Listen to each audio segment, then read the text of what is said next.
হৰি হৰি বল হৰি বল হৰি বল ষষ্ঠী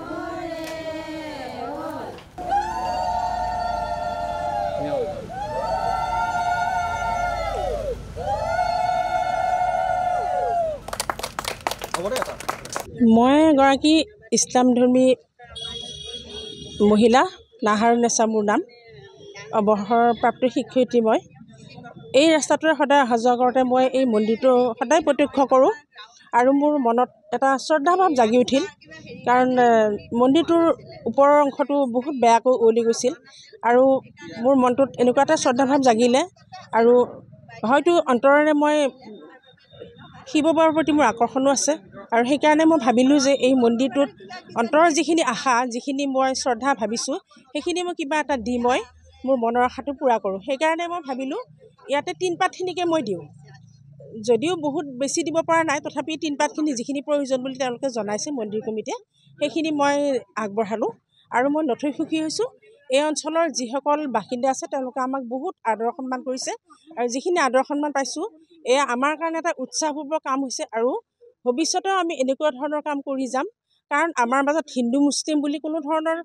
ভেদভাৱ নাই হিন্দু আৰু মুছলিমৰ মাজতে আমি একেলগে ডাঙৰ হৈছোঁ কোনো ধৰণৰ আমাৰ এনেকুৱা বেয়া ভাৱ নাই বা কোনো ধৰণৰ এইটো হিন্দু এইটো মুছলিম লগ হ'ব লাগে নালাগে খাব লাগে নালাগে তেনেকুৱা ধৰণৰ আমাৰ কোনো ভাৱ নাই মই ইছলামধৰ্মী মোৰ ধৰ্ম মই পালন কৰি আছোঁ মোৰ ধৰ্মত যিখিনি কৰ্তব্য মই কৰি আছোঁ কিন্তু সেইবুলি হিন্দু ধৰ্ম বা হিন্দু ধৰ্মৰ শিৱ বাবাৰ মন্দিৰটোৰ প্ৰতি মোৰ শ্ৰদ্ধাভাৱ দেখুওৱাটো কোনো বাধা নাই এইটো আমি এদিন ইয়াতে গাড়ী এখনেৰে পাৰ হৈ গৈছিলোঁ মোৰে ভাগিন ল'ৰা এটা চলাই আহিছিল হঠাতে গাড়ীখন বন্ধ হৈ গ'ল তাৰমানে ঠিক এই মন্দিৰৰ সন্মুখত গাড়ীখন তাৰমানে নোযোৱা হৈ গ'ল নোযোৱা হওঁতে আমি নামি দিলোঁ নামি চালোঁ তেনেকুৱা বহুত বেছি বিসংগতি নাই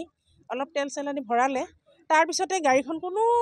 মানে অসুবিধা নোহোৱাকৈ চলি গ'ল আৰু আমি গৈছিলোঁ অকণমান দূৰলৈ এখন ভিতৰৰ গাঁৱলৈ তাৰপৰা আমি সুকলমে ঘূৰি আহিলোঁ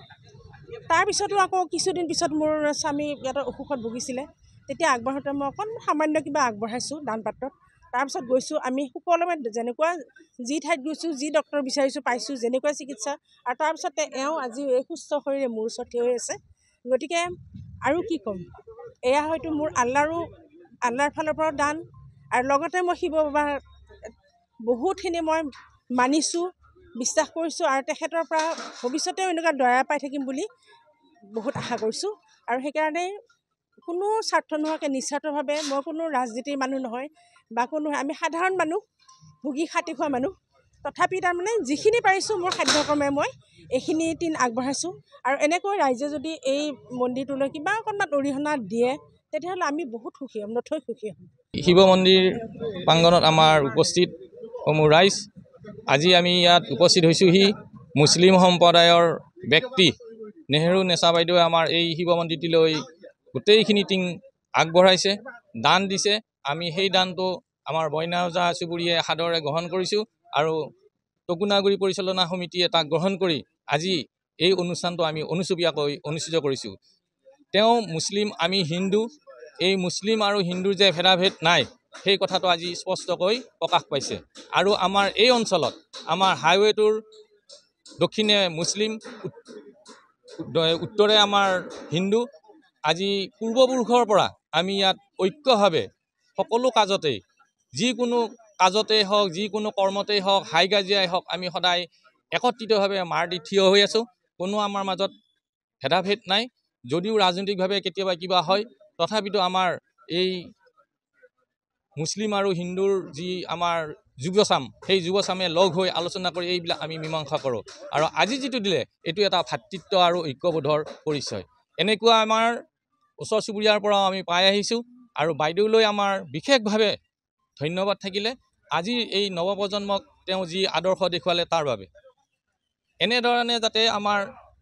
মুছলিম আৰু হিন্দুৰ মাজত সদায় একতা বজাই ৰাখে তাৰ বাবে আমাৰ বাইদেউ আমি ধন্যবাদ জনাইছোঁ আৰু মিডিয়াৰ জৰিয়তে আমি গোটেই অসমবাসীলৈ আহ্বান জনাইছোঁ যাতে এই ভেদাভেদটো নাৰাখি ঐক্যভাৱে আমি বসবাস কৰি থাকিব পাৰোঁ।